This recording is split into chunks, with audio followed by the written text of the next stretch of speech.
দিনটা যেহেতু শুক্রবার ছিল এজন্য হচ্ছে স্পেশাল কিছু রান্নাবান্না খাওয়া দাওয়া তো হবেই। তো আজকে আমি রান্না করেছিলাম গরুর মাংস।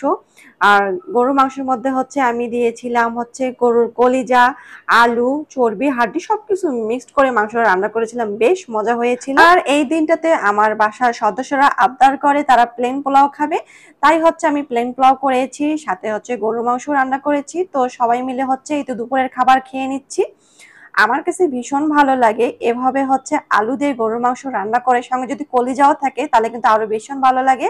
তো হাড্ডি, চর্বি, গরুর মাংস, কলিজা সবকিছু মিক্সড করে আমি রান্না করেছি, খুব কিন্তু মজা হয়েছিল। তো এভাবে হচ্ছে শসা দিয়ে হচ্ছে পোলাও দিয়ে খাচ্ছি, খুবই খুবই ভালো লাগছে। তো খাওয়া শেষে এইদিকে হচ্ছে আমার হাজবেন্ড নিয়ে এসেছে দই, আর এদিকে হচ্ছে রসমালাই নিয়ে এসেছে। তো আমার কিন্তু রসমালাইটা খুবই ফেভারিট, তো আমি কিন্তু দই খাই কিন্তু আমার রসমালাইটা সব থেকে বেশি ভালো লাগে।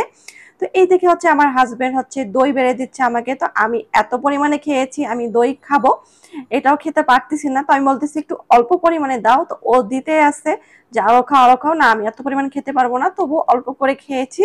আর এই যে আমার হচ্ছে খুব পছন্দের রসমালাই, এটা আমার সব থেকে প্রিয়। আমি ওকে বলতেছি এখন রসমালাইটা একটু অল্প পরিমাণে দাও, পরে সন্ধ্যার দিকে আবার খাবো। যাই হোক, শুক্রবারের খাবারটা কিন্তু ভীষণ ভালো ছিল।